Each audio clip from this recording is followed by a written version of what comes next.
I am home daddy. আমি শুধু ভাবছি ডায়লগগুলো যে থ্রোয়িং করলো ভাই, আগে থেকে কি সব বুঝে গেছিল? মানে ধুরন্ধর টুকে যে কিরকম ভাবে চাটলো, এই যারা টিজারটা হিন্দিতে দেখে যে ডায়লগগুলো ফলো করেছে ভাই, সবাই বুঝে গেছে ভাই আটকাবি নে আটকা, আমি এই ডেটেই আসছি। হাই এভরিওয়ান, আমি রূপম চলে এলাম নতুন ভিডিও নিয়ে। বন্ধুরা, টক্সিকের টিজার এসছে, টিজার গ্র্যান্ড টিজার ভাই।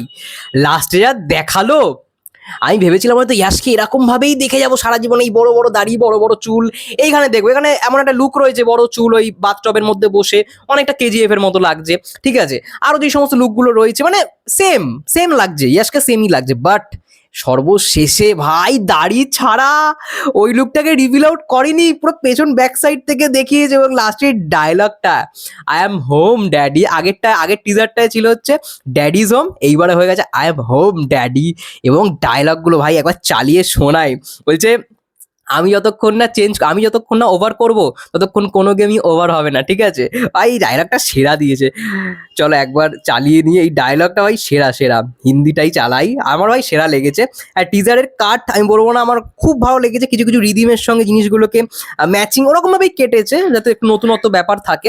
আমরা সবসময় রিদিমের সঙ্গে ফলো করি, বাট এইটা পুরোপুরি নতুনত্ব ব্যাপারটা রেখেছে, যে মানে একটা ডায়লগের মাধ্যমে একটা কনভারসেশন হচ্ছে, সেইখানে ওকে বলা হচ্ছে এই এই জিনিসপত্র, ও আবার ওর ডায়লগটা থ্রোয়িং করছে, এই সিনগুলোকে নিয়ে করা হয়েছে। এই যে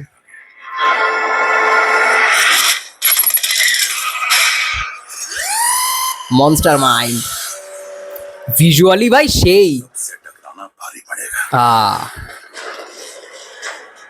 সবসে টাকরানা ভারী পড়েগা। ওকে বলছে তুমি সরে যাও, ছেড়ে দাও। Give up. এই তো ভাই ভাই কি লাগছে, it's over, it's over until I said, when I say it's over. Oh, look, সেই করেছে সেই ভাই, অ্যাকশন তো ভাই সেই থাকছে, ভিজুয়ালি খুব প্রমিসিং, মানে হলিউডের ছবির মতো একটা ভিজুয়াল দেখছি ভাই। একজন মহিলা ডিরেক্টরও যে মানে পারে, এটাই বুঝিয়ে দিল।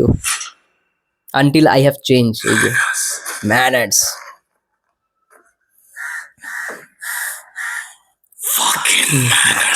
ভাই কি দিল টক্সিক। এরপরে এটা দেখাতে চলেছে ভাই, ওফ, এই যে ওরে ওরে ওরে ওরে ওরে ওরে, এটা কিন্তু ইয়াশি ভাই। পুরো বডি দেখো, বডি ট্রান্সফরমেশন দেখো।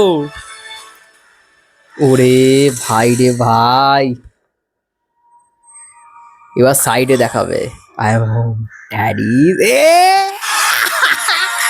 19 তারিখে আসছে।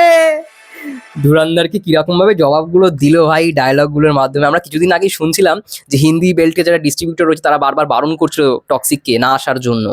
টক্সিকও শুনছিলাম নাকি পিছিয়ে যাবে ধুরন্ধরের ভয়।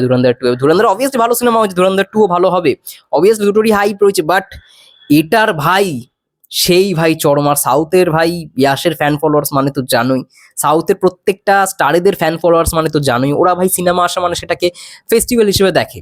ঠিক আছে, ওদের ভাই সেই ক্ষমতাটা রয়েছে। সালারের সঙ্গে যখন ডাঙ্কি আসে, ডাঙ্কিকে আসতেই দেবো না, ডাঙ্কিকে হলি পেতে দেবো না সাউথে। ওদের ভাই সেই ক্ষমতাটা রয়েছে ফ্যান্সদের মধ্যে। এটাই হচ্ছে সাউথ ইন্ডাস্ট্রি ভাই, মানতে হবে বস, মানতে হবে। টক্সিকের ফার্স্ট যে টিজারটা এসেছিল, অ্যানাউন্সমেন্ট টিজারটা, সেটা পুরোপুরি অ্যাড ওরিয়েন্টেড লেগেছিল, ওই বড় ভাই ভাই ইয়ে করে এসেছিল। বাট সেকেন্ডটা আমার সত্যি কথা বলতে ভালোই লেগেছে। থার্ডটা চরম, কাট টু কাট হয়তো জিনিসগুলোকে খুব একটা ভালো করে ম্যাচিং করেনি, ওই রকমভাবেই প্রেজেন্ট করেছে, রিদিমটা না ম্যাচ করে। বাট ভালো লাগছে দেখতে, এবং লুক অ্যান্ড ফিল ভাই মনে হচ্ছে হলিউডের কিছু দেখছি, হলিউডের টাইপের কিছু দেখছি। এটা সব থেকে বড় পজিটিভ দিক। ব্রিলিয়ান্ট ভাই, আমার তো ভাই সেই লেগেছে। আর ডায়লগগুলো ভাই আবার শোনো ভালো করে। আমি ভাবছি ভাই কিরকম ভাবে এরকম ভাবে পোক করলো ধুরন্ধর 2কে। যেহেতু এই জিনিসটা হয়েছে রিসেন্টলি, হিন্দি বেল্টের মানুষজন তো এরকমই সবসময় আটকানোর চেষ্টা করে, সাউথকে আটকানোর চেষ্টা করছে, টক্সিককে বাধা দিচ্ছিল। বা ইয়াশই ভাই, মানে যেহেতু এই গল্পটার সঙ্গে ইয়াশ নিজে জড়িত, মানে গল্পটা নিজে লিখেওছে, তো ভাই ডায়লগের মাধ্যমেই ভাই বলে দিয়েছে যতক্ষণ না আমি ডিসাইড করবো ততক্ষণ কোনো কিছুই ওভার হবে না। দি ফাকিং ম্যানার্স, ওই ভাই ডায়লগটা দিয়ে দিয়েছে ভাই, সব শেষ। তোমাদের কি মন্তব্য কমেন্ট করে জানাও ভাই। খেলা হবে 19শে মার্চ, পরের মাসে, আর মাত্র একটা মাস বাকি খেলা হতে চলেছে। চলো ততক্ষণের জন্য সবাই ভালো থেকো, সুস্থ থেকো, টেক কেয়ার।